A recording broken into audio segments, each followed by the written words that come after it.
ডাইনি নেত্রী বসা, সামনে সব হলুদ সাংবাদিক, হলুদ মানে কালা সাংবাদিক, সবটি শয়তান। সাংবাদিক সম্মেলন, হায় রে কি তৈলাক্তক প্রশ্ন। মাননীয় প্রধানমন্ত্রী, আপনি এই বয়সে কাজের এত এনার্জি কোথায় পান? সারা দুনিয়ার জন্য আপনি উন্নয়নের রোল মডেল। বাপরে বাপ, কি তেল, সুবহানাল্লাহ। উন্নয়নের রোল মডেল না, জুলুমের রোল মডেল। ভারতীয়দের পা চাটার দিক থেকে রোল মডেল। কথা কন ঠিক কিনা? এই 16 বছর আমাদের শত্রুকে আমাদের সামনে পেশ করা হয়েছে। আমাদের বন্ধু ভারত আমাদের হিতাকাঙ্ক্ষী। সুবহানাল্লাহ। শয়তান কইছিল আমার বাবা মাকে, সূরা আরাফ আয়াত 21, ওয়াকাসামাহুমা ইন্নী লাকুমা লামিনান নাসিহিন।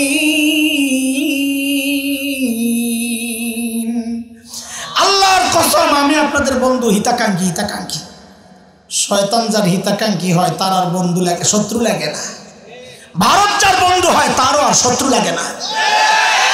খালি বলে আমগরে দেয় দেয় দিছি বলে, খালি কি দিছে? তেল দিছে, গরু দিছে, আলু দিছে, পেঁয়াজ দিছে, চিনি দিছে, আরো কত কিছু দিছে। দেয় দেয় দেয় দেয়। যেই বাংলাদেশ থেকে মাখন যাওয়ার পাইপটারে পোলাপাইন কাইটা দিল, এখন সব দেওয়া বন্ধ করে এখন খালি হুমকি দেয়, হুমকি দেয়, হুমকি দেয়। কয়দিন তো খুব গরম দেখাইছে, পেঁয়াজ দেব না, পেঁয়াজ বলে আটকাই দিব। আমরা বলছি পেঁয়াজ দিস না। আমগো আপায় আপায় আমগো আপায় শিখাই গেছে পেঁয়াজ ছাড়াও তরকারি রান্না করা যায়। লাগবো না তো পেঁয়াজ, খা তোরা বয়া বয়া।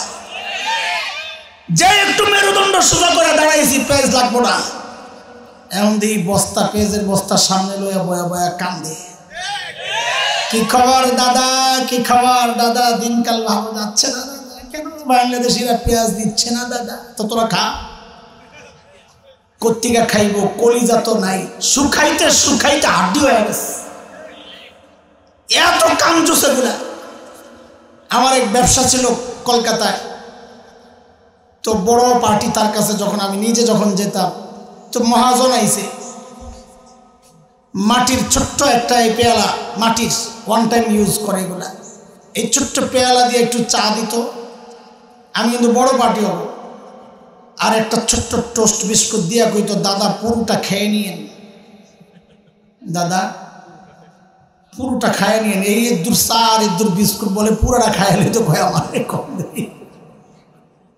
দুপুরবেলা ভাই গেছে বোনের বাড়িতে বেড়াইতে, কলিং বেল টিপে দরজা নক করে, বোন তো দরজা খোলে না, কুলজায় পানি নাই, দুপুরে এই ঝরে খাওয়ান লাগবো, কথাও কয় না, ঘরে নাই কেউ, এমন একটা ভাব। ভাই বুঝছে বোন কেন দরজা খোলে না, জানালার কাছে যায় চিল্লায় চিল্লায় বলতেছে, দিদি আমি কিন্তু খেয়ে আসছি। বোন আয়া দরজা খুললে বলে, আগে বলবি না? ওরা আর পেস কি খাইব? মানসিকতা এত নিচু, এত নোংরা।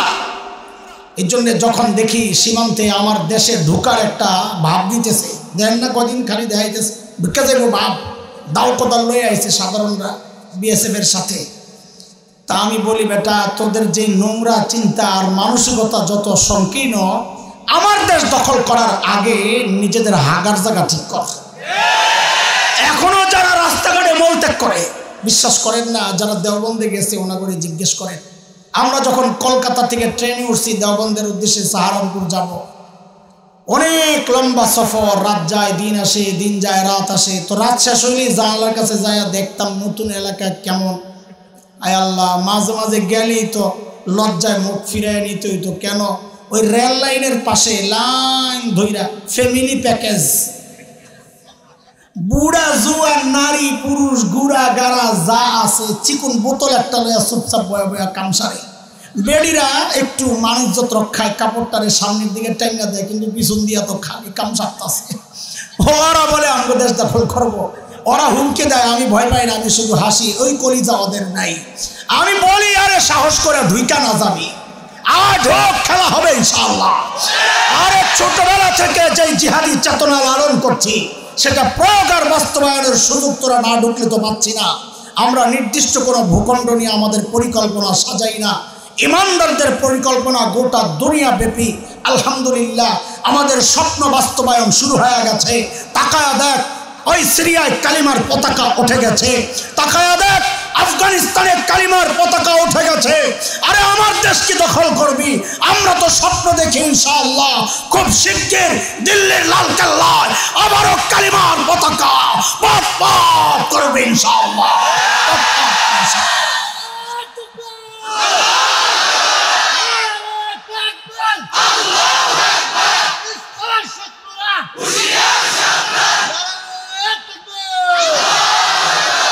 থাকবেন তো নাকি না আবার তাকবীর দিয়ে যাবেন গে?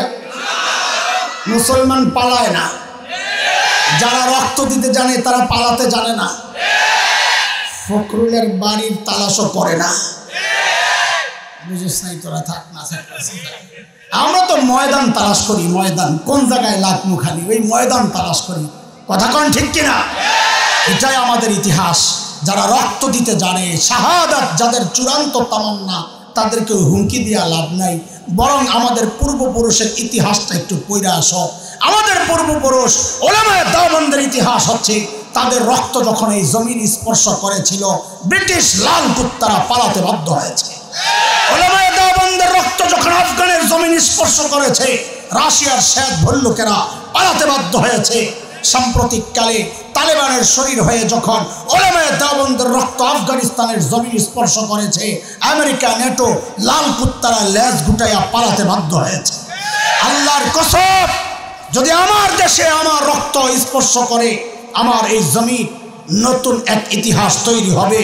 তোদের পূর্বপুরুষরা তো পালাতে পেরেছিল, ইনশাআল্লাহ মাতৃভূমি রক্ষায়, স্বাধীনতা সার্বভৌমত্ব রক্ষায়, ঈমান রক্ষায় যদি রক্ত ঝরে এই জমিনে, আল্লাহর কসম একটাকেও পালাতে দেওয়া হবে না, পালাতে দেওয়া হবে।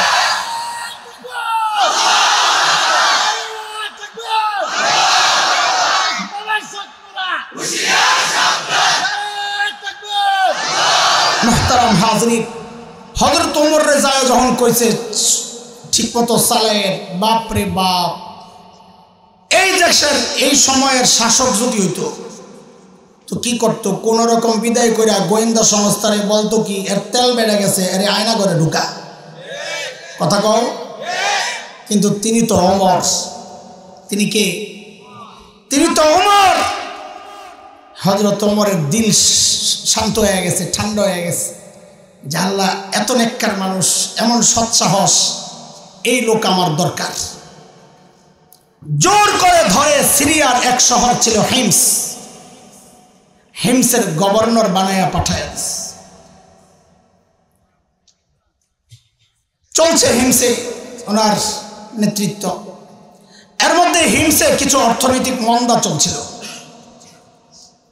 হিমসের লোকজন আসছে হযরত ওমরের সাথে সাক্ষাৎ করার জন্য মদিনায়। হযরত ওমর তাদের সাথে কথাবার্তা বলার পর বললেন কি, তোমরা একটা কাজ করো,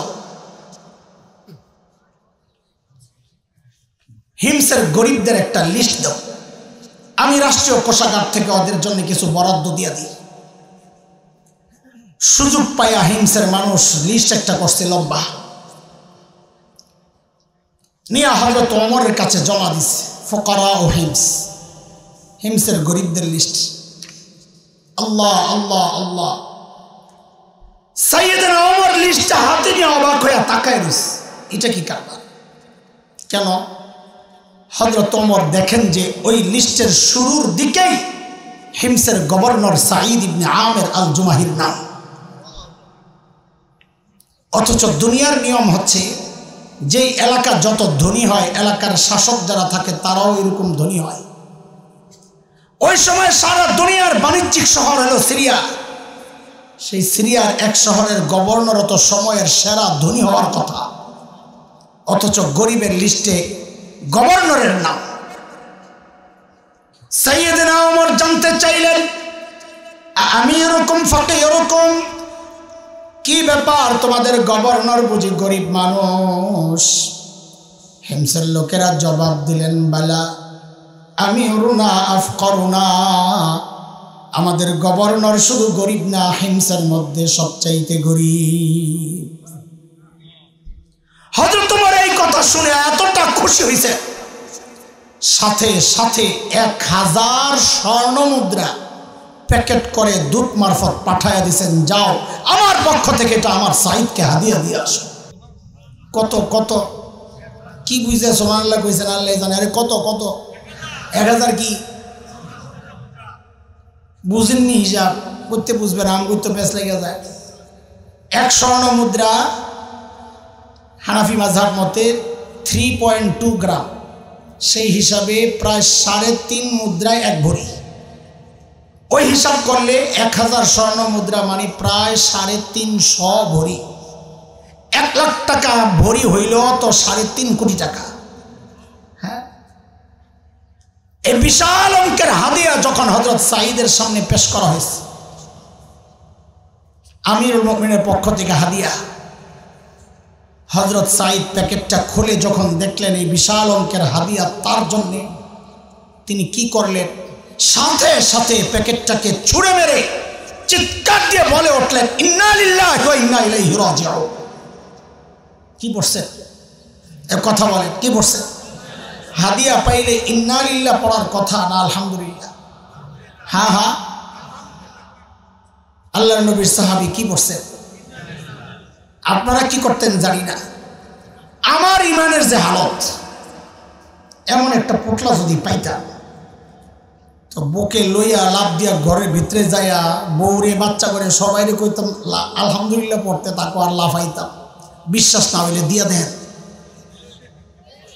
কি কর আপনার যদি আমার কথা বিশ্বাস না হয় দিয়া দেন, কি করি হিসাব শুনবা।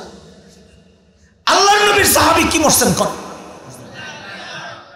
এমন ভাবে ইন্না লিল্লাহ পড়ছেন, বউ তো ভেতর থেকে ভয় পায় গেছে। আরে মদিনা থেকে দূত আসছে, না জানি কোন দুঃসংবাদ নিয়ে আইছে, আল্লাহ জানে। সাথে সাথে জানতে চাইলেন, আকুতিলা উমর ইবনুল খাত্তাব, কি ব্যাপার সাইয়েদনা ওমর বুঝি শহীদ হয়ে গেছে? হযরত সাঈদ জবাব দেন, না, ঘটনা তা না, বরং তার চেয়েও মারাত্মক, তার চেয়েও। বউ আবার জানতে চাইলেন, আকুতিলাল মুসলিমুনা ফি মারিকা, তাইলে কি কোনো যুদ্ধে মুসলমান ব্যাপকভাবে শহীদ হয়ে গেল কিনা? হযরত সাঈদ জবাব দেন, না না, ঘটনা তাও না, তার চেয়েও মারাত্মক। আরে এর চেয়ে মারাত্মক ঘটনা কি? বউ কয়, বুঝছি, না জানি আমার জামাইয়ের কলাটা নিতে পাঠাইছে। আরে বলেন না, কি সমস্যা? আল্লাহ আল্লাহ আল্লাহ, আল্লাহর নবীর সাহাবীর জবাবটা শুনেন দোস্ত। ওই ছোট্ট একটা জবাব কিয়ামত পর্যন্ত উম্মতে মুসলিমা যদি জাহেদ দুনিয়া বিমুখ হতে চায়, এই ছোট্ট জবাবটারে সাইনবোর্ড বানাইয়া অনুসরণ করলেই যথেষ্ট। তিনি কি বললেন? উদখিলাত আলাইয়া দুনিয়া লিতুফসিদা আখিরাতি, আরে আমার ঘরে দুনিয়া ঢুকায়া দেওয়া হয়েছে আমার আখিরাতকে বরবাদ করার জন্য। সাথে সাথে বিবিকে বললেন, আমি চাই মদিনার দূত আমার ঘরে থাকতে থাকতে এই 1000 স্বর্ণ মুদ্রা তুমি হিমসের গরিবদের মধ্যে বিলায়া দিবা। কি বুঝলেন? কি বুঝলেন? শাসক যদি ইমানদার হয় তো নিজের বরাদ্দের টাকাটাও জনগণকে দিয়ে দেয়, আর শাসকের মধ্যে দিন না থাকলে জনগণের বরাদ্দের টাকা মাইরা বিদেশ যায় বাড়ি বানায়। কথা কন ঠিক তো? রাস্তা দিয়ে আইলে আওয়ানোর সময় বুঝছি ঠিক কথা। ইয়া আইয়ুহাল্লাযীনা আমানুত্তাকুল্লাহ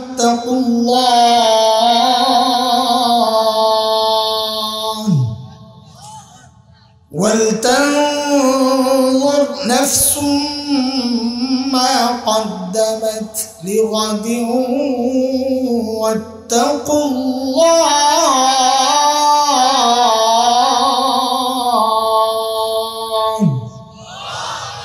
আল্লাহ দুইটা হুকুম করেছেন। এক, ও ইমানদারেরা আল্লাহকে ভয় করো। দুই, ওয়াল তানজুর নাফসুম মা কদ্দামাত লিগাদ, প্রত্যেকটা মানুষের উচিত তার আখিরাত নিয়ে চিন্তা করা। আমার আখিরাতের পুঁজি কি, কামাই কি, সম্বল কি, আমাকে আমার মালিকের সামনে তো দাঁড়াতে হবে, আমি কি নিয়ে দাঁড়াবো? এই চিন্তাটা শুধু শ্রোতা করবে বক্তাবাদ না, শুধু মুসল্লি করবে ইমামবাদ না, শুধু মুরিদ করবে পীর সাহেববাদ না। আল্লাহ বলেন প্রত্যেকটা মানুষের চিন্তা করা উচিত যে আমার আখিরাতের পুঁজি কি, কামাই কি, সম্বল কি, আমি আমার মালিকের সামনে কি নিয়ে দাঁড়াবো। বলে সেই আখিরাতের চিন্তাই তো এখানে আসছি নাকি, না অন্য কোনো দান্দা আছে আপনার? খিচুড়ি মিচুরি আছে নাকি? খিচুড়ি নাই তো খিচুড়ি ছাড়া ওয়াজ জমে নাকি আপনার? হ্যাঁ জমে, আমগো জমে না। মানে জমে না মানে খিচুড়ি দিয়ে আর কি। কত জায়গায় যে বলছি যে সামনের থেকে খিচুড়ি ব্যবস্থা করবেন, তাইলে আর আমরা আসবো আর মানুষের খিচুড়ি দিয়ে বয়া রাখতে হবে, আমগো জমে অপমান। যদি দুইজন থাকে দুইজনকে বয়ান করুন, কিন্তু খিচুড়ি দিয়ে আটকায় রাখলে খামাকা ওই যে দুইজন বয়ান শুনে ওদেরও বয়ান শোনার পরিবেশ থাকে না। কারণ ওই বসে বসে গল্প গুজব করে, হয়তো আইসে খিচুড়ি খাইতে। তো এই জন্যে খিচুড়ি না থাকলে আমাদের খুব সুবিধা হয়। যাক আপনারা খিচুড়ি ছাড়াই বসছেন না, মাশাআল্লাহ, আল্লাহ কবুল করেন। আল্লাহ জান্নাতের খিচুড়ির মেহমান বানিয়ে দেন। বলে আসছি তো আখিরাতের চিন্তায়, কিন্তু দোস্ত আমাদের আখিরাতের চিন্তাগুলো সব ঠিকঠাক মতো চলছে কিনা, আখিরাতের প্রস্তুতিটা যেমন হওয়া দরকার, আমল যেই পরিমাণ হওয়া দরকার, যেই কোয়ালিটির হওয়া দরকার, ঠিক তেমন হচ্ছে কিনা, না ঘাটতি আছে, ত্রুটি আছে, বিচ্যুতি আছে, বুঝবো কেমনি? তো আল্লাহ সুবহানাহু ওয়া তাআলা আমাদের উপর ইহসান করছেন, দয়া করছেন। কি হযরতে সাহাবায়ে কেরাম রিদওয়ানুল্লাহি আলাইহিম আজমাইন, আল্লাহর নবী সাল্লাল্লাহু আলাইহি ওয়াসাল্লামের ঈমানদার সঙ্গী যারা, তাদেরকে আমাদের জন্য আল্লাহ নমুনা বানাইছেন, মডেল। যে তুমি তোমার ঈমানকে সাহাবীদের ঈমানের সাথে মিলায়া দেখো, যদি দেখো মিলে তো বুঝবা ঈমান ঠিক আছে, আর যদি না মিলে তো বুঝবা তোমার ঈমানে ভেজাল আছে, ঠিক করে নাও। কার কথা এটা একটু বলেন কার কথা? জোরে কোন? আমার সাথে কথা বলা লাগবে, আমি একা একা কথা বলতে পারবো না, এত ঠেকা পড়ে নেই। বলবেন নি কথা? হ্যাঁ কথা বলবেন।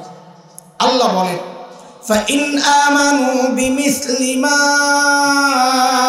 آمَنْتُمْ بِهِ فَقَدِ اهْتَدَوْا وَإِنْ تَوَلَّوْا فَإِنَّمَا هُمْ فِي شِقَاقٍ।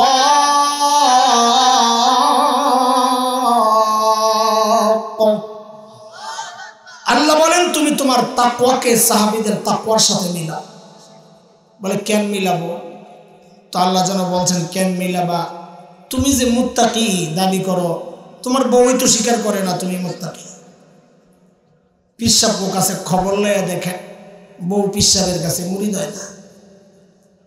হ্যাঁ এখানে যারা আছে আস্তে আস্তে জিজ্ঞেস করেন, হুজুর কথা সত্য নেই, আমি আমারটাই কইলাম আর কি। হ্যাঁ মুরিদ হইব, আপনার চিনি, আপনি কোন মার্কা পীর? আমার লগে বুজুর্গি দেখেন না। এক পিসাবের সাথে তো বউ খালি লেগেই থাকে। বুড়া হয়ে গেছে তাও লাগালাগি ছাড়ে না। একদিন পিসাব বাড়িতে আইসারে বউ দিছে এক চিৎকার, আরে আল্লাহ! পিসাবকে এই বুড়া কালে আবার কি এমন গরম নিঃশ্বাস ফালাইতেছ, কোন কারণে? আজকে একটা জিনিস দেখে আমার কলজাটা ছিঁড়ে গেছে। কি দেখছো? কার দেখছি আমার বাড়ির সামনে দিয়ে এক পীর সাহেব উইরা যায়, আমার কপালে আল্লাহ কোন পীর মিলাইল ওইটা ল্যাংড়ায় আনে। তো পীর সাহেব কয়, আরে পোড়া কপাল, আগে মনে করছিলাম তোর দিলটা নষ্ট হয়েছে, অন্ধের চোখটিও নষ্ট। বলে কেন? দেহ না এটা আমি যে ওই পীর সাহেব যে আমি আসিলাম, খেয়াল করো ভাই, উইরা যে গেছে তো আমি আসিলাম। তখন বউ কি বলে, আরে তাই তো দেখি ডানা একটা ভাঙ্গা কেন? জামাইয়ের বুজুর্গি বউ স্বীকার করে না। তো আল্লাহ যেন বলছেন তুমি যে মুত্তাকি, তোমার পাশের মানুষই তো স্বীকার করে না। আর আমার নবীর সাহাবী মুত্তাকি, আমি আল্লাহ নিজে সাক্ষী দিচ্ছি।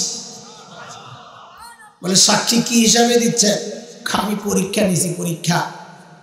যে পড়ায় ফাইনাল পরীক্ষা তিনি নেন না, আরেকজন পরীক্ষা নেন, তাই না? তা আল্লাহ যেন বলছেন আমার নবীর সাহাবীদেরকে পড়াইছেন তো আমার নবী, কিন্তু পরীক্ষা নিছি আমি আল্লাহ, ওই পরীক্ষায় ওরা পাস। আল্লাহ বলে ইন্নাল্লাযীনা ইয়াগুদ্দুনা আসওয়াতাহুম ইনদা রাসূলিল্লাহ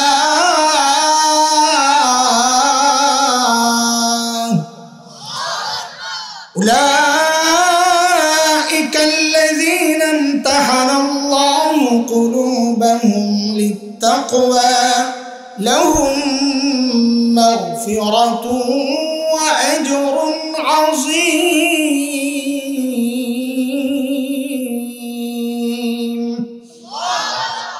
বলেন আমাদের আমলকে কাদের সাথে মিলাইতে হবে? জোরে কোন জোরে কোন জোরে কোন। হ্যাঁ দোস্ত, আমাদের আমল সাহাবীদের সাথে হুবহু মিলবে না, এটাও মাথায় রাখা। বলে কেন মিলবে না? বলে কেন মিলবে? আমাকে আপনাকে সেজদা শিখাইছেন আমার উস্তাদ, আমার মা বাবা, আর সাহাবীকে সেজদা শিখাইছেন মুহাম্মদুর রাসূলুল্লাহ সাল্লাল্লাহু আলাইহি ওয়াসাল্লাম। মিলবে কোত্থেকে? বলে এতক্ষণ কি বুঝাইলেন? বুঝাইতে চাচ্ছি মিলবে না। আমাদের চেষ্টা থাকবে কাছাকাছি যাওয়ার চেষ্টা করা। আমাদের বড়রা বলেন এটা বারবার, সোনার অক্ষরে লিখে রাখার মতো একটা কথা। মনে রেখো, দুনিয়ার জিন্দেগিতে সাহাবীর যত কাছাকাছি পৌঁছতে পারবা, হাসরেও সাহাবীর তত কাছাকাছি উঠতে পারবা।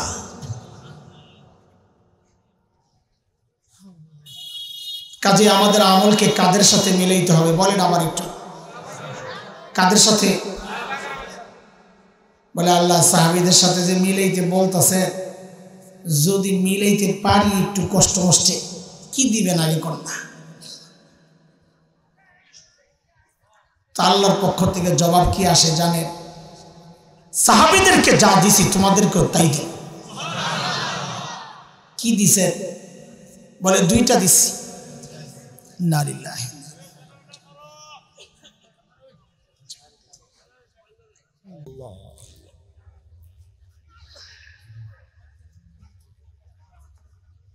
আলহামদুলিল্লাহ। বলেন কারেন্ট যাইলে গেলে একবার সুন্নতের খেলাফ করি, আবার আসার পরে আরেকবার করি, গেলে গেছে জিকির করেন জিকির করেন, আর গেলে পড়তে হবে ইন্না লিল্লাহ, আসলে পড়তে হবে এটা সুন্নত। ঠিক আছে? আম্মা জানা আয়েশার বর্ণনা রাদিয়াল্লাহু আনহা বলে আল্লাহ যদি মিলে যায় সাহাবীদের সাথে আমাদের আমল, তো কি দিবেন? তো আল্লাহ বলেন ওদেরকে যা দিছি তোমাদেরকেও তাই দিন। কি দিছেন? বলে দুই জিনিস। এক দিছি স্বীকৃতি, সাহাবীদেরকে আমি জানিয়েছি তোমাদের উপর আমি রাজি হয়ে গেলাম, তোমাদের আমল যদি সাহাবীদের সাথে মিলে তোমাদেরকেও জানাইয়া দিচ্ছি আমি আল্লাহ তোমাদের উপরও রাজি হয়ে যাব। বলে আর বলে সাহাবীদেরকে জানিয়েছি ওদের জন্য আমি জান্নাত তৈরি করে রাখছি, যদি তোমাদের আমল ও সাহাবীদের সাথে মিলে যায় তো আমি তোমাদের জন্য জান্নাত তৈরি করে রাখবো। কার কথা? বলেন না। আল্লাহ বলেছেন সূরা তাওবা 100 নম্বর আয়াত, আল্লাহ বলেন والسابقون الأولون من المهاجرين والأنصار والذين اتبعوهم بإحسان رضي الله عنهم ورضوا عنه وأعد لهم جنات تجري تحتها الأنهار خالدين فيها أبدا ذلك الفوز العظيم।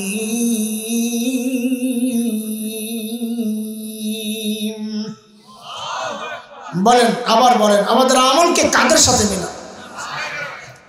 সাহাবীদের সাথে যে মিলাবো আমরা আমল, সাহাবীরা আছেন কত দূরে যে মিলানোর জন্য যে দৌড়টা দিব, স্পিডটা কোন লেভেলের হওয়া লাগবে, এটা বোঝার জন্য একটা উদাহরণ বুঝেন। দেখেন ছোটবেলায় আমরা লেখাপড়া করছি, একটু আধটু খেলাধুলাও তো করছি নাকি? মুরব্বীরা কথা কম, খেলছেন না? খেলছি, লেখাপড়াও করছি, আমার কথাই বলি, খেলছি ছোটবেলায় যখন খেলছি তখন তিনি কি লিখছে, শাইখুল হাদিস সুবহানাল্লাহ, মুফতি সাহেব। আমি মুফতি না, আমি আফতা পড়ি নাই খামাখা। হাসান জামিল দানবাক্স, দামাত বারাকাত। পাবলিক তো পরে দানবাক্স, সংক্ষেপে এটা কি দেয় পাবলিক, মানুষে বুঝে না কিছু, খামাখা দেয়, কি দরকার। যখন খেলছি তখন তার এত লম্বা নামওয়ালা ছিলাম না, তখন তো ছিলাম হাসাইন না। কি আসছিলাম রে বলো ভাই? হাসাইন নাই খেললে কি সমস্যা, ঠিক না? কিন্তু লেখাপড়াও করছি আমি, আমার সময়ের সেরা ছাত্র, আমার জামাতে আমি সবসময় ফার্স্ট হতাম। এখনকার বাচ্চারাও লেখাপড়া করে, খেলাধুলাও করে, তো পার্থক্য কি? পুরা উল্টা। আমরা করতাম লেখাপড়া, ফাঁকে ফাঁকে একটু খেলতাম। আর এখনকার বাচ্চারা চায় সারাদিন মোবাইল টিপবে, খেলবে, ফাঁক পাইলে পড়বে। কথা ঠিক? সাহাবীদের সাথেও আমাদের পার্থক্যের একটা মূল পয়েন্ট এটা। সাহাবায়ে কেরাম আখিরাতের কাজ করতেন, ও দুনিয়ার কাজ বুঝি করেন নাই? ওট বকরি চড়ান নাই? খেজুর বাগানের পরিচর্যা করেন নাই? ব্যবসা বাণিজ্য করেন নাই? করেছেন। আখিরাতের কাজও করেছেন। আমরাও দুনিয়ার কাজ করি, আখিরাতের কাজও করছি। এই যে ওয়াজে আইছি, পার্থক্য কি? পার্থক্য হচ্ছে খুব সূক্ষ্ম। সাহাবায়ে কেরাম করতেন আখিরাতের কাজ, ফাঁকে ফাঁকে করতেন দুনিয়ার কাজ। আর আমি আপনি করি তো দুনিয়ার কাজ, ফাঁকে ফাঁকে করি আখিরাতের কাজ। শেষ হয় নাই? সাহাবায়ে কেরাম যেই দুনিয়ার কাজ করতেন, ওইটাও সুন্নত তরিকায় কইরা ওই দুনিয়ার কাজরেও ইবাদত বানায় ফেলতেন। আর আমি আপনি যে আখিরাতের কাজ করি, এর মধ্যে রিয়া, লোক দেখানোর ভাব অথবা বিদআত ঢুকায়া ওই আখিরাতের কাজটারও আমি বরবাদ কইরা আমি আযাবের কারণ বানায় ফেলি। কথা বলেন ঠিক কিনা? সাহাবীদের সাথে আমাদের আমল মিলাবো কোন দিক থেকে? দিকের অভাব নাই। সাহাবীদের জীবনটা এত চমৎকার, আল্লাহর নবীর ছাত্র, জানতেন কথা না। এই জন্য উলামায়ে দেওবন্দ যখন কেউ সাহাবীদের সমালোচনা করে এত তেলে বেগুনে কেন জ্বলে ওঠে জানেন? কারণ আল্লাহর নবী যাদেরকে পড়াইছে, আল্লাহ যাদের পরীক্ষা নিয়ে পাশ হওয়ার স্বীকৃতি দিয়েছে, তাদের দোষ তালাশ করা অথবা সমালোচনা করা অথবা এমন লেখনী তৈরি করা যে লেখনী পড়লে কেউ অটোমেটিক সাহাবী বিদ্বেষী হয়ে যায়, এটা কত জঘন্য অপরাধ। যে আল্লাহর নবীর সাহাবীদের সমালোচনা করে সে আসলে নবীর শিক্ষা ব্যবস্থা নিয়ে আপত্তি তুলছে, আল্লাহর পরীক্ষা ব্যবস্থা নিয়ে আপত্তি তুলতেছে। এই মানুষগুলো গোমরার পথভ্রষ্ট ছাড়া কিচ্ছু না। হযরত আব্দুল্লাহ ইবনে মাসউদ রাদিয়াল্লাহু আনহুর একটা হাদিস শোনাই আপনাদেরকে। সাহাবীদের একটা দিক, জীবনের একটা দিক আমরা আজকে আপনাদের সামনে একটু উঠাইতে চাই। হযরত আব্দুল্লাহ ইবনে মাসউদ রাদিয়াল্লাহু আনহু বলেন, ইন্নাকুম আকসারু সালাতান ওয়া আকসারু সিয়ামান ওয়া আকসারু জিহাদা মিন আসহাবি রাসূলিল্লাহি সাল্লাল্লাহু আলাইহি ওয়াসাল্লাম ওয়ালাকিন কানু খায়রান মিনকুম। তাবিঈদেরকে বলতেছেন, তাবিঈদেরকে, তোমরা তাবিঈরা তোমাদের নামাজ, তোমাদের রোজা, তোমাদের জিহাদ আল্লাহর নবীর সাহাবীদের থেকে বেশি, কিন্তু তারা তোমাদের চেয়েও দামি। ওরা জিজ্ঞেস করে আমল বেশি আমাদের, দাম বেশি ওনাদের, কারণ কি? হযরত আব্দুল্লাহ ইবনে মাসউদ একটা কারণ বলেছেন, এটাই চূড়ান্ত কারণ না, বড় কারণ হচ্ছে যেই বাতাস আমার নবীর শরীরের গায়ে লেগেছে ওই বাতাস সাহাবীর গায়েও লেগেছে। হযরত আব্দুল্লাহ ইবনে মাসউদ বলেন, কেন তারা শ্রেষ্ঠ? ফাইন্নাহুম কানু আযহাদা মিনকুম ফিদ দুনিয়া ওয়া আরগাবা মিনকুম ফিল আখিরাহ। কারণ সাহাবীরা ছিল তোমাদের চেয়ে বেশি দুনিয়া বিমুখ এবং তোমাদের চেয়ে বেশি আখিরাতমুখী। এটাই ছিল সাহাবীদের অন্যতম এক বৈশিষ্ট্য। দুনিয়াকে লাথি মারছেন, যা করছেন আখিরাত টার্গেট করে করেছেন। আমি এই বিষয়ক সাহাবীদের মধ্য থেকে একজন সাহাবীর ছোট্ট একটা গল্প আপনাদের সামনে তুলে ধরি, তাইলে বুঝতে পারবেন সাহাবীরা কতটা দুনিয়া বিমুখ ছিল, কতটা আখিরাতমুখী ছিল। আল্লাহর নবীর এক সাহাবী ছিলেন হযরত সাঈদ ইবনে আমির আল জুমাহি রাদিয়াল্লাহু তাআলা। মুসলমান হয়েছেন বেশ অনেক দেরিতে, হিজরতের বেশ পর। দেরিতে মুসলমান হলে কি হবে? ইমান ছিল বড় পাক্কা। কতটা পাক্কা? একটা ছোট্ট গল্প শুনলেই বুঝবেন ইমান কত পাক্কা ছিল। হযরত ওমর যখন খলিফা, ওমর নরম না গরম? কেমন গরম? অনেক। আল্লাহ সহজ কথায় যদি বুঝেন তো এইটুকুই বুঝেন যে হযরত নবী আলাইহিস সালাম বলেছেন, ওমর যেই রাস্তা দিয়ে চলে শয়তান ডরে আর ওই রাস্তায় যায় না, আরেক রাস্তায় চলে যায়। সেই ওমর যখন খলিফা, হযরত সাঈদ এসে একদিন বলছেন, ওমর আল্লাহ দায়িত্ব দিয়েছেন ঠিকঠাক মতো আদায় করেন, নাহলে কিন্তু খবর আছে। বাপরে বাপ, বেটার কলিজায় সাহস কত! এত সাহস কই পেল? মানুষ নিজে যখন সৎ হয় তার সাহসটাও তত উঁচা হয়। নিজের মধ্যে 2 নম্বরই থাকলে কথা বলবে মিনমিন মিনমিন কইরা, আর তেলের বোতল খালি করবে। কি বুঝছস? তেলের বোতল খালি মানে কি বুঝছ? তেল ঢেললে কথা কয় না। ডাইনি নেত্রী বসা, সামনে সব হলুদ সাংবাদিক, হলুদ না কালা সাংবাদিক, সব বিষয়টা সাংবাদিক সম্মেলন। হায় রে কি তৈলাক্তক প্রশ্ন! মাননীয় প্রধানমন্ত্রী, আপনি এই বয়সে কাজের এত এনার্জি কোথায় পান? সারা দুনিয়ার জন্য আপনি উন্নয়নের রোল মডেল। বাপরে বাপ, কি তেল! সুবহানাল্লাহ। উন্নয়নের রোল মডেল না, জুলুমের রোল মডেল। ভারতীয়দের পা চাটার দিক থেকে রোল মডেল। কথা কন ঠিক কিনা? 16 বছর আমাদের শত্রুকে আমাদের সামনে পেশ করা হয়েছে। আমাদের বন্ধু ভারত আমাদের হিতাকাঙ্ক্ষী। সুবহানাল্লাহ। শয়তান কইছিল আমার বাবা মাকে, সূরা আরাফ আয়াত 21, ওয়াকাসামাহুমা ইন্নী লাকুমা লামিনান নাসিহিন।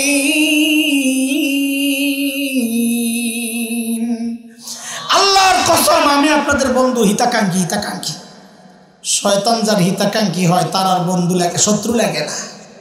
ভারত যার বন্ধু হয় তারও আর শত্রু লাগে না।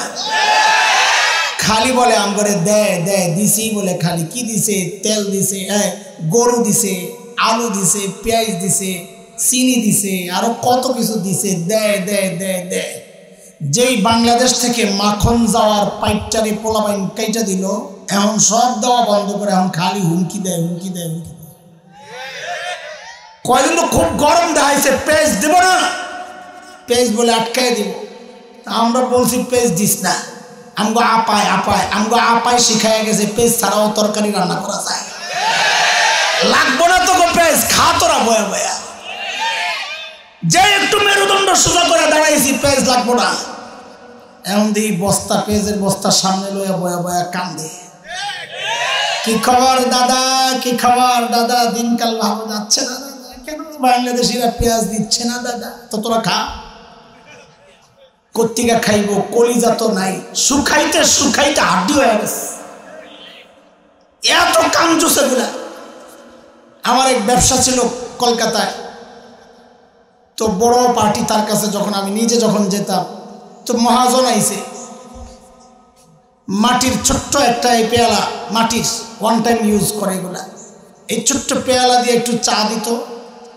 আমি কিন্তু বড় পার্টি হব, আর একটা ছোট্ট টোস্ট বিস্কুট দিয়া কইতো, দাদা পুরোটা খেয়ে নিয়েন, দাদা পুরোটা খায় নিয়েন। এই দূর চা আর দূর বিস্কুট বলে পুরোটা খাইলে তো কয় আমার কম দেই।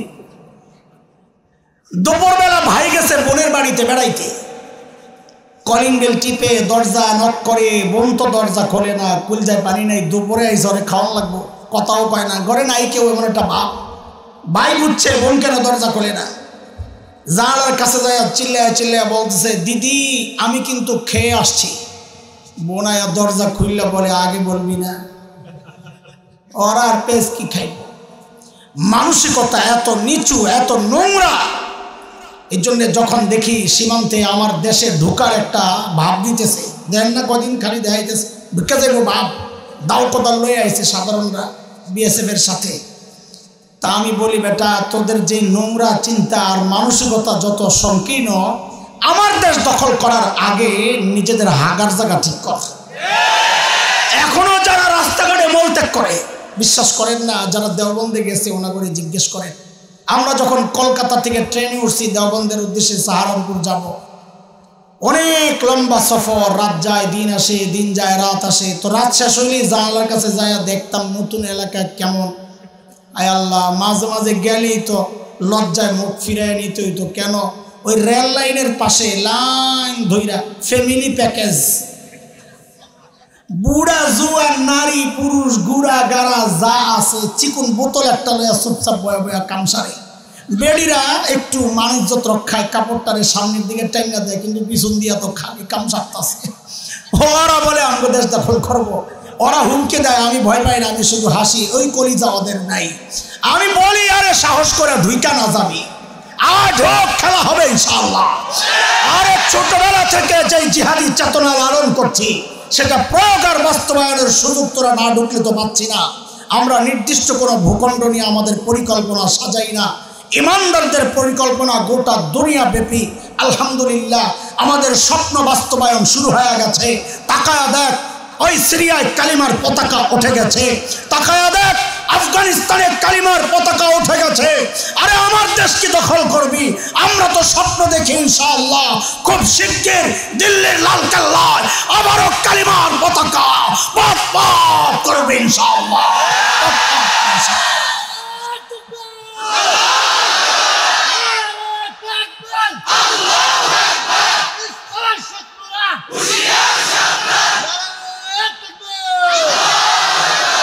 থাকবেন তো নাকি না আবার তাকবীর দিয়ে যাবেন গে?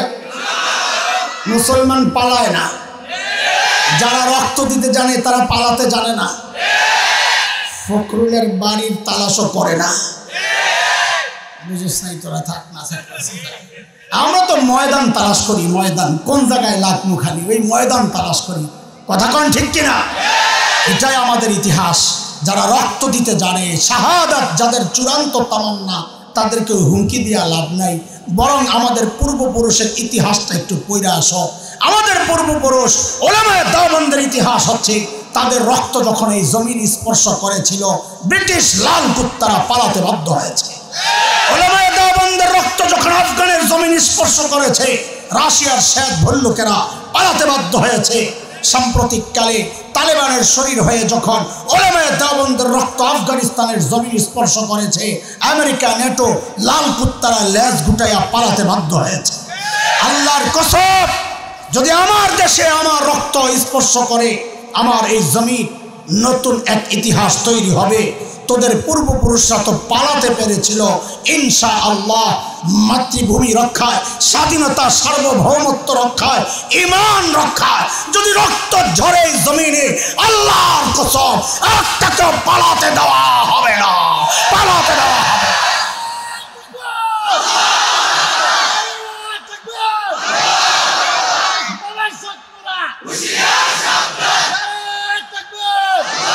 মুহতারাম হাজরিন, হযরত ওমর রেজায় যখন কইছে ঠিক মতো চালের, বাপরে বাপ, এই দেশের এই সময়ের শাসক যদি হইতো তো কি করতো? কোন রকম বিদায় করে গোয়েন্দা সংস্থারে বলতো কি এর তেল বেড়ে গেছে, এর আয়না করে ঢুকা। কথা কও। কিন্তু তিনি তো ওমর। তিনি কে? তিনি তো ওমর।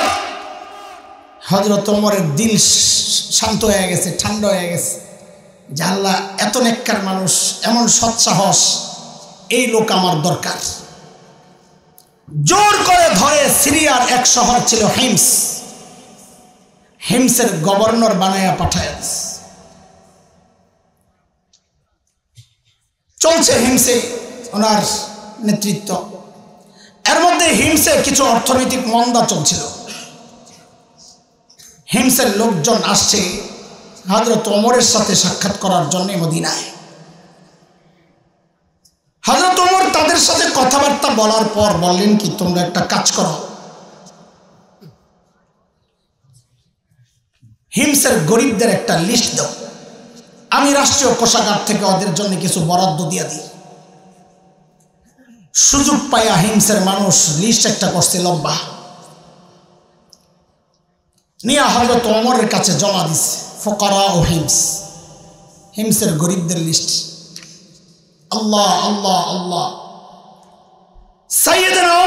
লিস্টটা হাতে নিয়ে অবাক হয়ে তাকায় রয়েছে, এটা কি কারবার? কেন?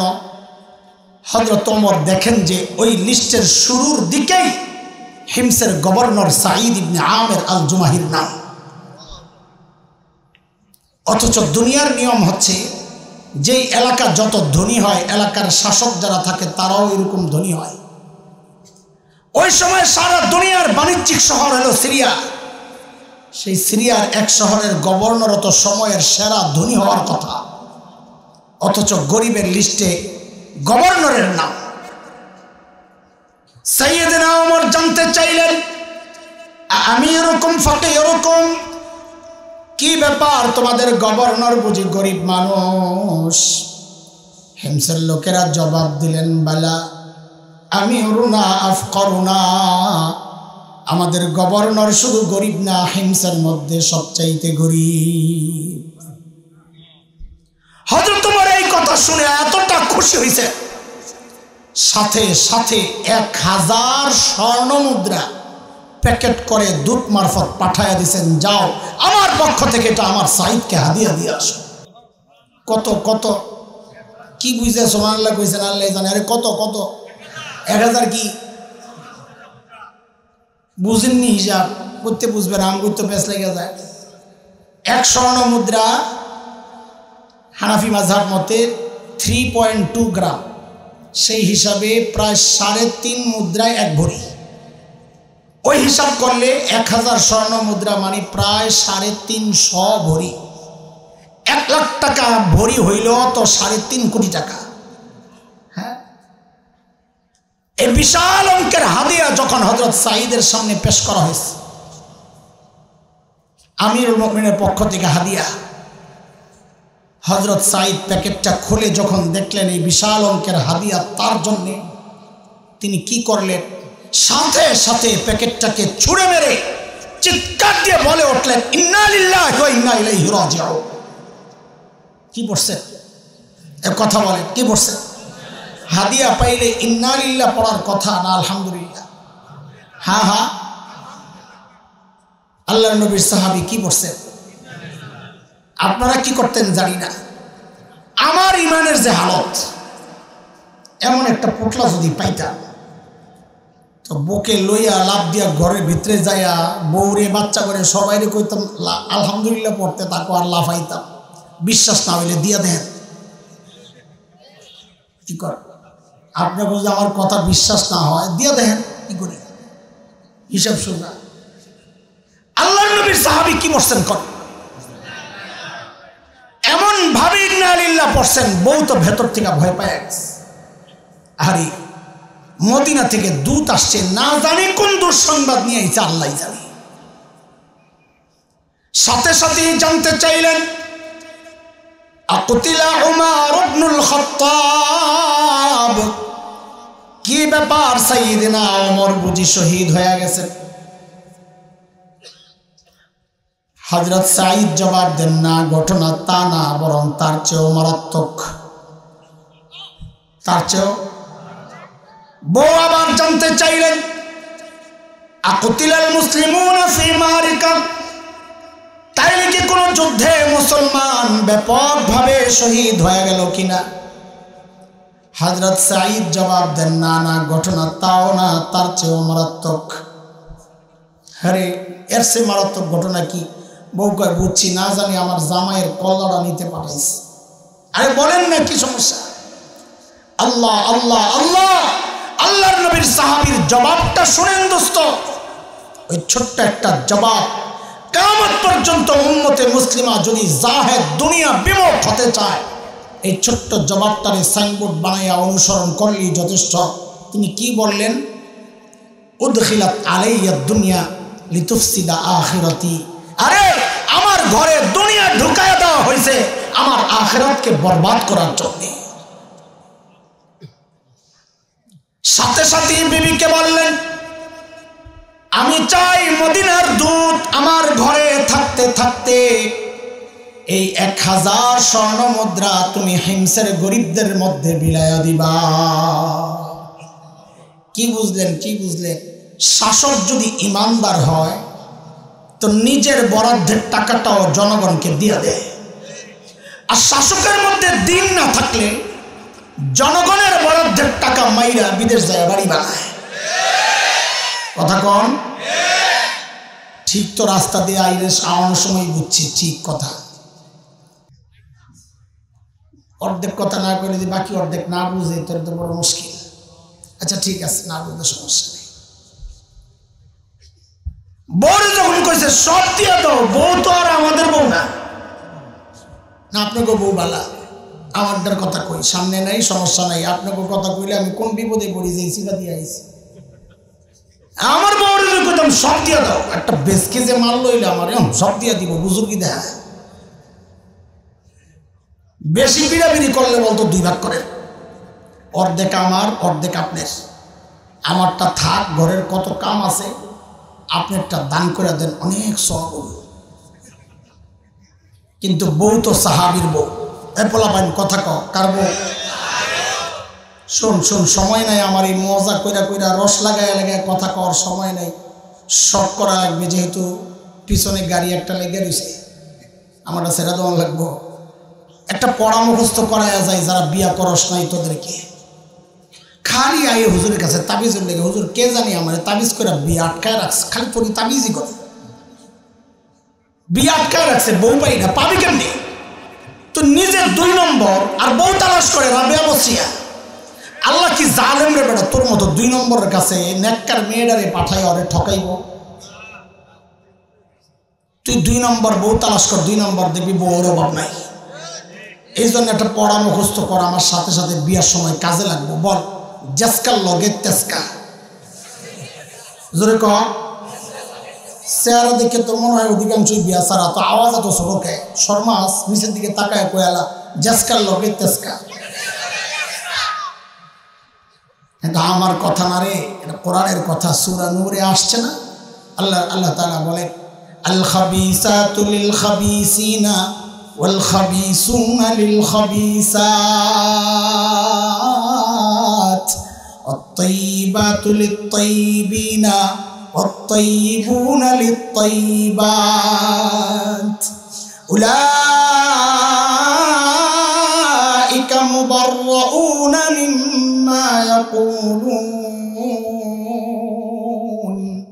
লাহুম মাগফিরাতুন ওয়া রিজকুন কারীম।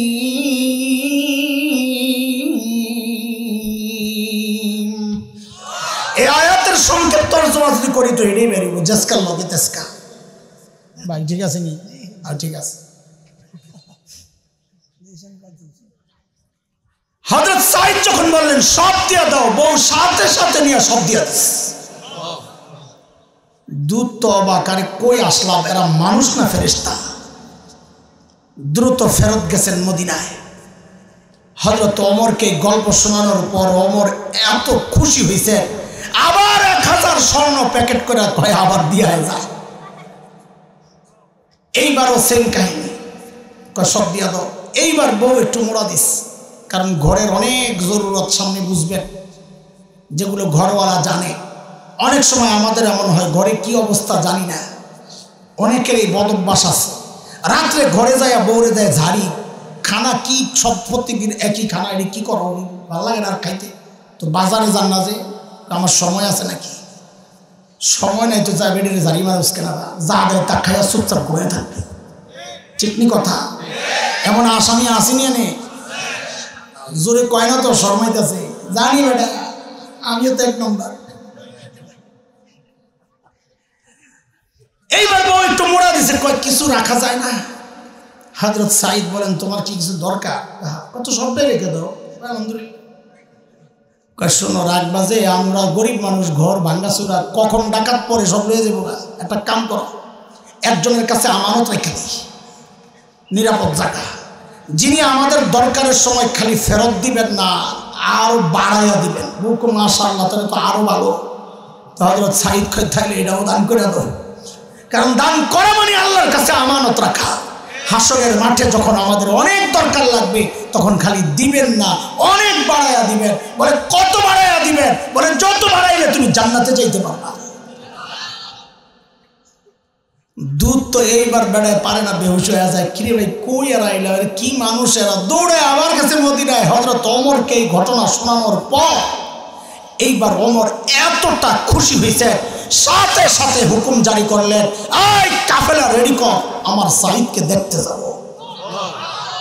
এটা এত সহজ কথা না যে আশেপাশে আসি চক করে ঢুকে যাবো। এই জমানা না, ওই জমানায় দূরে যাইতে অনেক সময় লাগে। কিরে তোরা আসস কে?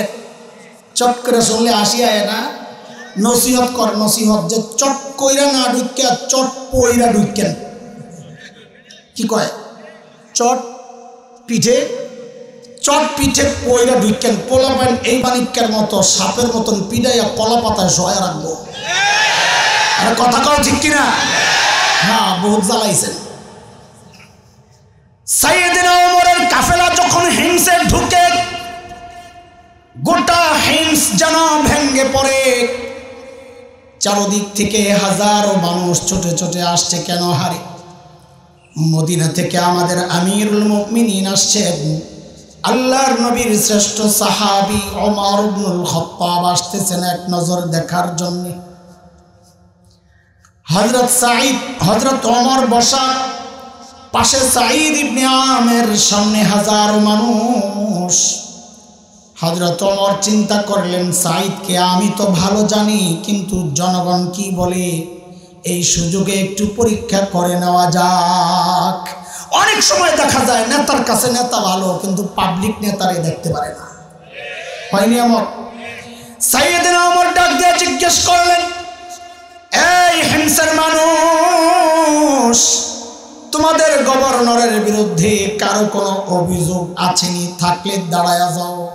বাপরে বাপ, 6 মাস আগে আপনাকে এই মাঠে এরকম জনসভার মধ্যে যদি কেউ আয়া বলতো, এই আপনাকে এলাকার নেতার বিরুদ্ধে কারো কোনো অভিযোগ আসেনি, তা পাবলিক মাথা নিচের দিকে দিয়া বলতো, অভিযোগ তো আছে, কিন্তু দাঁড়াবো না, এখন দাঁড়াইলে সকালে শুয়ে পড়া লাগবে। ঠিক ঠিক কথা, এটা বোঝানোর জন্য বললাম। এই এলাকায় নাও হইতে পারে, কিন্তু এটা ইসলামী শাসন ব্যবস্থা, জনগণের কথা বলার অধিকার ছিল। সাইয়েদনা ওমর যখন বললেন, এই কারো কোনো অভিযোগ থাকলে দাঁড়ায় যাও, ওই কোণা থেকে এক বুড়া দাঁড়ায় গেছে। আসেও মানুষ অনুকরণ প্রিয়, দেখা দেখি কাজ করে। রাস্তায় দাঁড়ায়া ঘাটটা ব্যথা করতেছে, রাস্তায় দাঁড়ায়া কিছুক্ষণ আকাশের দিকে এরকম থাকেন, ঘাটটা ব্যথা করতেছে। দেখবেন যারা পাশে দিয়া যায় অধিকাংশই দাঁড়ায়া দেখবে আপনি কি দেখতেছেন। কথা বলে না? একজন যখন দাঁড়ায়া গেছে, সাথে আরো 3 জন। ওমর কই, কারবারটা কি? এর ভালো মনে করে দেখতে এলাম, এর বিরুদ্ধে দেখি অভিযোগের শেষ নাই। বলেন কি সমস্যা? 1 নাম্বার বলেন আপনার কি সমস্যা? প্রথম জন দাঁড়ায় বলে, কে? আমিরুল মুমিনিন। ঢিলা বেড়া পাঠাইছেন, ঢিলা বেড়া, মাসে 1 দিন অফিসে আসে না। কি মারাত্মক অভিযোগ! মাসে কয়দিন? আমরা তো সপ্তাহে ছুটি কাটাই 2.5 দিন। আরো কত বন্ধ, সুবহানাল্লাহ। দুনিয়ায় আগমন দিবস, দুনিয়া থেকে বিদায় দিবস, দেশে ঢোকা দিবস, দেশ থেকে হেলিকপ্টার দিয়া যাওয়ান দিবস, এই দিবস ওই দিবস। 20 বছর পরে না জানি দেওয়ান লাগে জামাই বউ কাজ্জাকাজ্জি দিবস। এত দিবস বাইরেছে খালি একটার পরে একটা। সুবহানাল্লাহ। আমাদের গভর্নর মাসে 1 দিন অফিসে আসে না। হযরত ওমর তো রাগ হয়ে গেছে, সাঈদ জবাব দাও, কি ডিউটি করো? আসামির কাঠগড়ায় ধনী এলাকার গভর্নর, যিনি সময়ের শ্রেষ্ঠ ধনী হওয়ার কথা, দাঁড়ায়া বলছে, আমিরুল মুমিনিন, কেন মাসে 1 দিন অফিসে আসি না? আপনি তো জানেন আমি গরিব মানুষ। এই যে আমার গায়ে 2 টুকরা কাপড় দেখছেন, একটা লুঙ্গির মতো করে পরা, আরেকটা চাদরের মতো করে জড়ানো। আমিরুল মুমিনিন, আমার না এই 2 টুকরা কাপড় ছাড়া আর কোনো কাপড় নেই। কারে মাসে অফিসে 1 দিন কেন আসো না? এই 1 সেট কাপড় পরতে পরতে দুর্গন্ধ হয়ে যায়, নিজেরও কষ্ট হয়, আমার কাছে যারা আসে ওদেরও কষ্ট হয়, তাই মাসে 1 বার উপরেরটা ধুয়া দেই, শুকায় গেলে নিচে পরি, নিচেরটা ধুয়া দেই, শুকায় গেলে উপরে জড়াই। আমিরুল মুমিনিন এই কাজটা করতে করতে আমার বেলা একটু উপরে উঠে যায়, আসি নাই কথা ঠিক না, আসতে একটু দেরি হয়। উনি হয়তো সকালে এসে আমাকে না পেয়ে ভেবেছেন আমি আসি না, আমি আসি একটু দেরি হয়। হযরত ওমর তো বুঝছেন অভিযোগের ধরন কি, তাও তো এখন শোনা লাগে, মানুষ যে দাঁড়ায় গেছে। বলেন আপনার কি সমস্যা? 2 নম্বর। ও আল্লাহ, 2 নম্বর জনের অভিযোগ তো আরো মারাত্মক। কি বলে? আমিরুল মুমিনিন আমাদের গভর্নর রে দিনে তো পাই, রাতে আর পাই না। কি ডিউটি লইছে, রাতেও সময় দেওয়া লাগবে, দেন অবস্থা। হযরত ওমর তো রাগ হয়ে গেছে, সাইড জবাব দাও, কেন তোমাকে রাতে পাওয়া যায় না?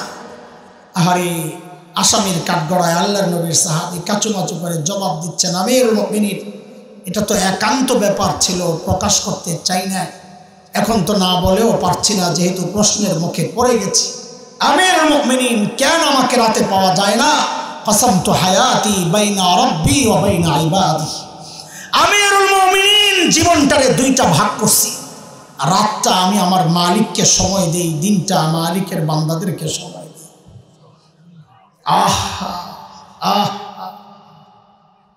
আমরা তো ব্যস্ত মানুষ, কত কাজ আমাদের, সংসার, সমাজ, রাষ্ট্র, ব্যবসা, চাকরি, মালিককে টাইম দেওয়ার সময় কোথায় আমাদের? হ্যাঁ, অথচ এই হায়াতের একটা ভাগ ফেসবুক কিন্তু ঠিকই পায়, এই হায়াতের একটা ভাগ ইউটিউব ঠিকই পায়, খেলোয়াড়, গায়ক গায়িকা, নায়ক নায়িকা ঠিকই পায়। পায় না কেবল আমার মালিক। মালিককে টাইম দেওয়ার সময় আমাদের হাতে নাই। এরে জালিম, আমি আর তুমি ছাড়া দুনিয়ার সব মালিককে টাইম দেয়। ওই একটা গাছের দিকে তাকায় দেখো না, কি মনে হয় গাছটা বুঝি এমনি দাঁড়ায় আছে? না না না, ওই গাছটাও দাঁড়ায়া দাঁড়ায়া মালিকের তাসবিহ পড়ে। যেই কুকুরটাকে নিকৃষ্ট প্রাণী মনে করে তাড়ায়া দেয়, ওই কুকুরটা রুকুর হালতে মালিকের তাসবিহ পড়ে। যে পোকা মাকড় গুলোরে পায়ে দলে মেরে ফেলি, ওই পোকা মাকড় গুলো সেজদার হালতে মালিকের তাসবিহ পড়ে। আরে পড়ি না কেবল আমি আর তুমি, কারণ আমাদের হাতে সময় নাই।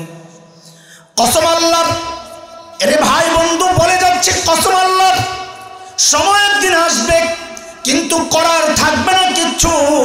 সেদিন শুধু চিৎকার করে করে কানবো আর বলবো, ইয়া লাইতানি কদ্দামতু লিহায়াতি। আরে সময় মতো যদি একটু পুঁজি বানায় আসতাম, তো আজকে আর এই বিপদে পড়া লাগে না, আজকে আর বাম হাতে আমলনামা নেওয়া লাগে না। আমলনামা যদি হালকা হয়ে যায়, নেকির পাল্লা যদি হালকা হয়ে যায়, আল্লাহর পক্ষ থেকে ফয়সালা আমলনামা বাম হাতে নাও। বান্দা যখন বাম হাতটা পাতবে, আল্লাহর পক্ষ থেকে হুকুম আসবে, এমনে না তো কেমনে। বলে সামনে দিয়া কলিজা ছিদ্র করে হাতটারে পেছনের দিকে নিয়ে যাও। আহারে, যেই না হাতের মধ্যে আমলনামা রাখা হবে, এখন আমলনামা পেছনে, চোখ তো সামনে। আযাবের ফেরেশতারা ঘাটটারে মটকায়া পেছন দিকে নিয়ে যাবে, নে দেখ তোর আমলনামা। বাম হাতের আমলনামা দেখাই দিবে আর চিৎকার। সূরা হাক্কার মধ্যে মালিক বিস্তারিত বলেছেন, আল্লাহ বলেন, ওয়া আম্মা মান উতিয়া কিতাবাহু বিশিমালি ফায়াকুলু ইয়া লাইতানি লাম উতা কিতাবিয়া ওয়া লাম আদরি মা হিসাবিয়া ইয়া লাইতাহা কানাতিল কাদিয়া মা আওনা আন্নি মালিয়া হালাকা আন্নি সুলতানিয়া। আমলনামা পাইয়াই দিবে একটা চিৎকার। কি বলে চিৎকার দিবে? ইয়া লাইতানি লাম উতা কিতাবিয়া, আহারে আমলনামা যদি আমারে না দেওয়া হইতো। ওয়া লাম আদরি মা হিসাবিয়া, আমি জানি না আমার হিসাব কি হবে। ইয়া লাইতাহা কানাতিল কাদিয়া, মৃত্যু পর্যন্তই যদি সব শেষ হয়ে যেত, তাইলে আজকে আর এই বিপদের মুখোমুখি আমারে দাঁড়াতে হয় না। ও দুনিয়ার টাকাওয়ালা, আজকে টাকা দিয়া বিচার পাল্টাও। সেদিন চিৎকার করে করে কাঁদতে হবে আর বলতে হবে, মা আগনা আন্নি মালিয়া, আমার মাও তো আমারে বাঁচাইতে পারলো না। আজকে ক্ষমতার দাপটে বিচার পাল্টাও, সেদিন চিৎকার করে করে কাঁদতে হবে আর বলতে হবে হালাকা আন্নি সুলতানিয়া, আমার ক্ষমতাও তো শেষ, এখন আমার বাঁচার উপায় কি? আওয়াজ আসবে, আওয়াজ। এখন কান্না করার কোনো ফায়দা নাই। পরীক্ষার রেজাল্ট বের হওয়ার পর কান্নাকাটি করলে রেজাল্টের পরিবর্তন হয় না। কান্নার সুযোগ ছিল দুনিয়ায়, তখন তো করেছ হাসি তামাশা, এখন কান্না করে লাভ নাই। আযাবের ফেরেশতাদেরকে আল্লাহ হুকুম করবেন, খুযুহু ফাগুল্লুহু সুম্মাল জাহিমা সাল্লু, এগুলারে ধর, বেরি পড়া, তাই না হেসে না জাহান্নামে ফেলায়। কেমনে পেঁচাবে? পরের আয়াতটা পড়ি আর কলিজা মোচড় দেয়। কেমনে পেঁচাবে?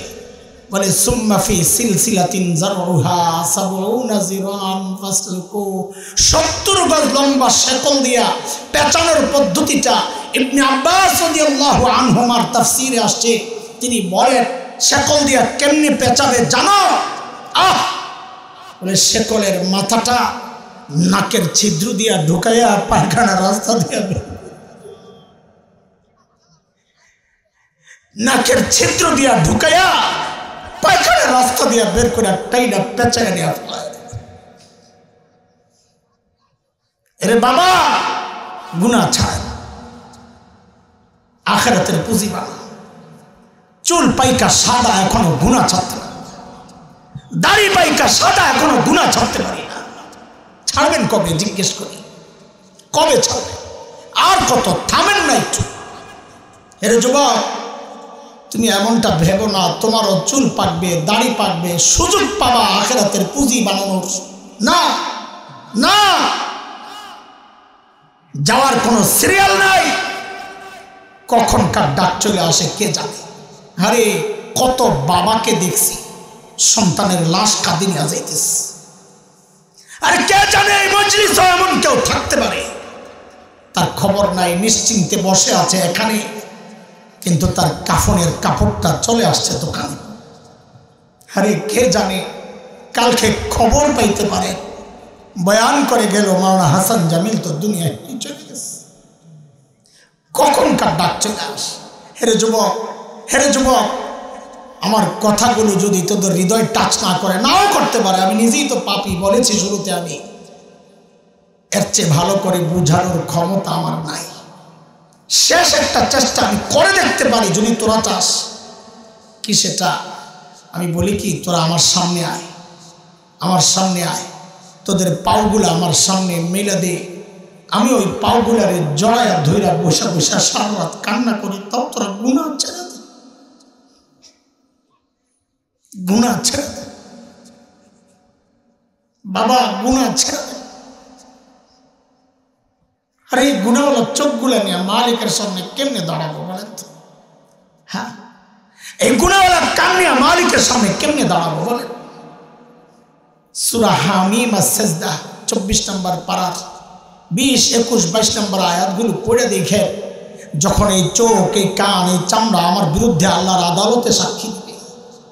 হাত্তা ইযা মা জাউহা শাহিদা আলাইহিম সামউহুম ওয়া আবসারুহুম ওয়া জুলুদুহুম বিমা কানু ইয়া'মালুন।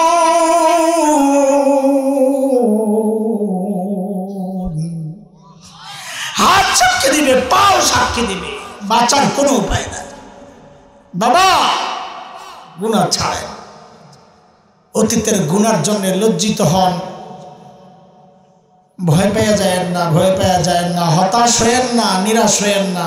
আমি বুঝাচ্ছি, উদাস হয়েন না, কিন্তু নিরাশ হইতে বলি নাই। আসার একটা জায়গা আছে আমাদের, আমাদের মালিকের একটা নাম আছে, তিনি গফফার। কিনা? এটা আমাদের আশার শেষ ঠিকানা, আমাদের আশার শেষ ঠিকানা। তিনি গফফার। গফফার চিনেন নি আপনারা? হ্যাঁ, আরে বলেন, কথা বলেন, গফফার চিনেন? হ্যাঁ হ্যাঁ, এই কি চিনেন আল্লাহই জানে। আরে শুনেন, শুনেন, গফফার কাকে বলে শুনেন। দুনিয়ার সবাই অপরাধীকে খোঁজে শাস্তি দেওয়ার জন্য, এমনকি বাবা মা সন্তানকে শাস্তি দেওয়ার জন্য খোঁজেন অপরাধ করলে। আর গফফার ওই মালিক যিনি অপরাধীকে খুঁজেন মাফ করার জন্য। প্রতি রাতে শেষ রাতে এসে ডাকতে থাকেন, আলা মিন মুস্তাগফিরিন, এই কে কে গুনাহ করছো আসো মাফ চাও, আমি মাফ করে দিব। বান্দার পক্ষ থেকে যদি প্রশ্ন আসে মাফ করবেন কত, তো গফফারের পক্ষ থেকে জবাব আসে, বান্দা গুনাহ করছো যত।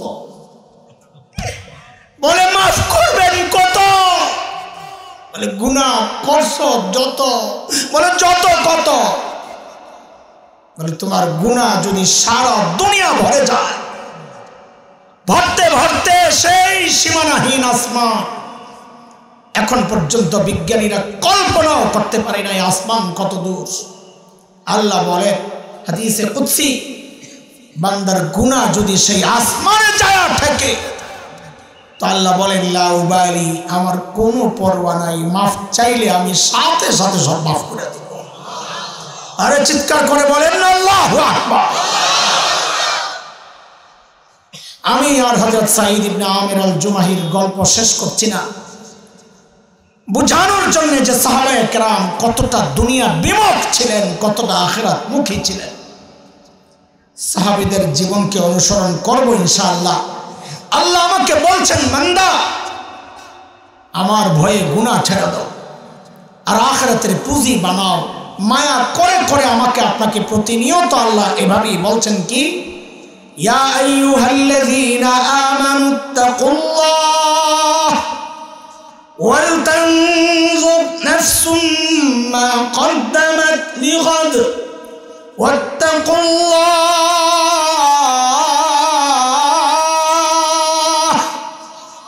ইন্নাল্লাহা খাবীরুম বিমা তা'মালুন।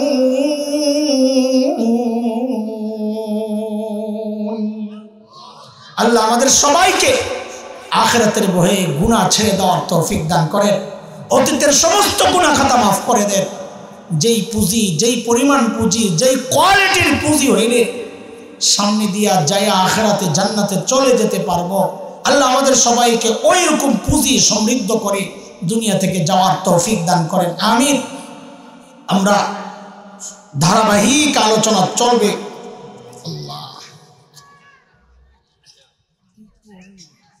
আলহামদুলিল্লাহ, যে কথাটা বলছিলাম, আপনারা উঠাউঠি করে আবার বসতে গেলে মজমা নষ্ট হয়ে যাবে। আমাদের তো এখন অনেক বুজুর্গ উলামায়ে কেরাম আছেন, তারা ধারাবাহিক আলোচনা করবেন। আপনারা বসে বসে তাদের আলোচনাগুলো শুনে নিজেদের ঈমান আমল এগুলোকে ঠিক করার দিক নির্দেশনা নেবেন ইনশাআল্লাহ। আমরা ধন্যবাদ জানাই আমাদের এই ইমাম উলামা পরিষদকে, যারা এত সুন্দর একটা আয়োজন আমাদেরকে উপহার দিয়েছেন। অর্থ, সময়, শ্রম, পরামর্শ দিয়ে যারা সাথে ছিলেন সহযোগী, আল্লাহ সবাইকে আর উত্তম জাযা দান করেন, আমিন। ওয়া আখিরু দাওয়ানা আনিল